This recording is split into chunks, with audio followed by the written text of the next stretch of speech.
Shalom. Bersama saya Pendeta Janri Tumangger akan membawakan garis besar pelajaran Sekolah Sabat yang kelima dengan judul Semua Bangsa dan Babel. Dalam pelajaran yang kelima ini, nama Nuh mulai akan ditinggalkan, mulai akan berlalu.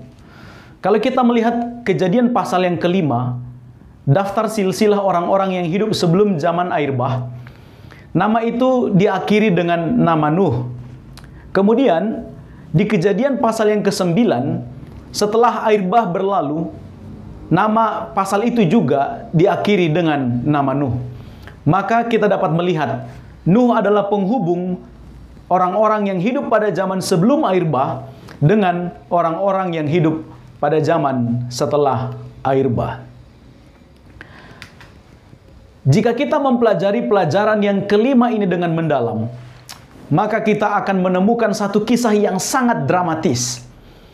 Nama-nama yang ditulis di dalam kitab Kejadian pasal 5, nanti hingga nama itu tiba kepada nama Lamek. Lamek adalah orang yang masih bertemu dengan Adam hingga usianya yang ke-56 tahun. Berarti dia mendengar kisah nyata langsung dari orang pertama yang Tuhan ciptakan. Dapatkah Anda bayangkan bagaimana reaksi orang-orang ketika mendengar cerita dari Adam? Apa yang mereka dengar, apa yang diceritakan oleh Adam sambil dia menunjukkan taman tempat mereka dulu pertama kali ditempatkan Tuhan. Bukankah ini cerita yang sangat menarik sekaligus menyedihkan? Kita bersyukur kita menemukan silsilah di dalam Alkitab. Ini membuat kita terhubung dengan masa lalu. Ini juga meneguhkan sejarah bahwa nama-nama yang disebutkan di dalam Alkitab adalah orang-orang yang nyata. Dan ini juga menunjukkan rapuhnya keadaan manusia akibat kutukan dosa. Dan bukan hanya silsilah, tetapi peristiwa-peristiwa yang dituliskan di Alkitab juga kita mendapat pelajaran penting dari sana. Peristiwa yang pertama yang ditulis di dalam Alkitab dan juga disoroti oleh pelajaran sekolah sahabat kita adalah peristiwa yang memalukan dari Nuh. Nuh adalah seorang yang memperoleh kasih karunia dari Tuhan.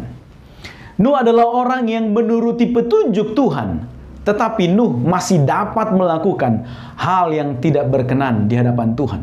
Ini menandakan betapa kita membutuhkan rahmat Tuhan setiap saat. Karena kelemahan-kelemahan kita pun mungkin bisa saja akan jatuh. Ini penting. Ketika manusia tidak puas dengan apa yang Tuhan sediakan, lalu Nuh mengolah dengan akalnya, dengan akal pikirannya sendiri, maka akibat yang ditimbulkannya adalah kutuk. Nuh mabuk karena anggur yang difermentasi. Dia kehilangan kendali dan menelanjangi dirinya sendiri. Dalam peristiwa ini kita diajak untuk mengingat peristiwa Adam dan Hawa mengalami hal yang sama. Karena mereka menuruti jalan pikirannya sendiri. Dan keduanya sama-sama berujung dengan kutuk. Dalam peristiwa Nuh, hal itu melibatkan Ham. Dan juga penulis seolah melihat keterlibatan Kanaan, anak dari Ham, dalam peristiwa ketika Nuh mabuk. Hingga akhirnya Ham dikutuk karena tidak menghormati orang tuanya. Penyebutan Kanaan dalam pelajaran ini sepertinya akan membuka jalan untuk nanti berbicara tentang Kanaan, tanah perjanjian yang Tuhan janjikan kepada Abraham. Peristiwa yang berikutnya adalah pembangunan sebuah kota dengan menara. Kejadian pasal 11 menuliskan, ada satu waktu di mana seluruh penduduk bumi ini, tentunya ini berbicara tentang sekelompok orang-orang yang hidup setelah air bah. Mereka berkomunikasi dengan satu bahasa, berencana untuk membangun sebuah kota dengan sebuah menara yang puncaknya sampai ke langit. Kejadian pasal 11 ayat 4. Kalau kita mengamati apa yang mereka lakukan, niat dan ambisi mereka adalah hendak menggantikan Tuhan dan juga menentang Tuhan. Mengapa? Mari kita perhatikan. Kejadian pasal 11 ayat 3 dan ayat 4 katakan, marilah kita membuat batu bata, marilah kita membuat sebuah kota, marilah kita mencari nama. Sadarkah kita? Ini adalah ekspresi yang juga Tuhan gunakan dalam Kejadian 1 ayat 26. Ketika Tuhan katakan, baiklah kita menjadikan manusia itu. Dan dalam proses penciptaan, Tuhan menjadikan banyak sekali disebutkan. Kemudian, tentang mencari nama. Yesaya pasal 63 ayat 13 dan 14 katakan, memimpin umatmu untuk membuat nama yang agung bagimu atau bagi Tuhan. Jadi apa yang digunakan oleh orang-orang yang berencana membangun sebuah kota dengan menaranya adalah ekspresi yang sama yang Tuhan gunakan berulang kali. Dan ungkapan membuat kota agar mereka tidak terserak, ini sedang melawan rencana Tuhan. Dalam Kejadian 1 ayat 28, ketika Tuhan memerintahkan manusia itu beranak cucu dan juga memenuhi bumi. Ini sangat ironis. Manusia berusaha naik seolah ingin menjangkau atau mencapai Tuhan. Inilah tujuan mereka dalam membangun kota dengan sebuah menara. Manusia lupa bahwa Tuhan akan selalu berada di luar jangkauan kita sebagai manusia. Oleh sebab itu, Tuhan yang harus turun menjangkau. Menjangkau Anda dan saya, menjangkau kita semua untuk menyelesaikan segala sesuatu. Ini adalah prinsip kebenaran oleh iman dan ini adalah prinsip keselamatan oleh kasih karunia Tuhan.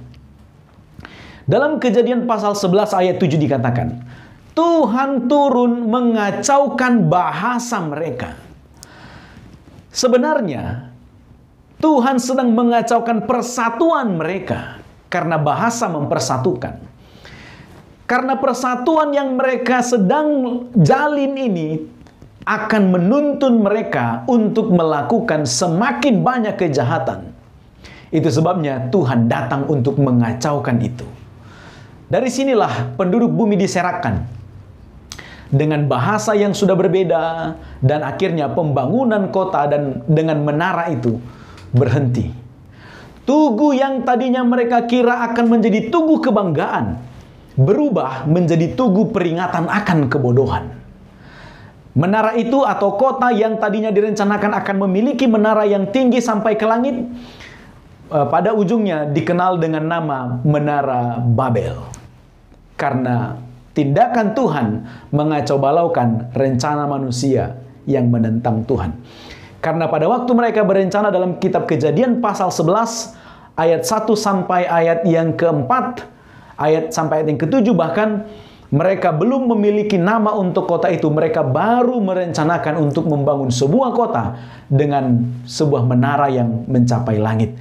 Dan karena Tuhan mengacau balaukan, sehingga nama itu disebut Babel. Bagaimana dengan Anda dan saya sekarang?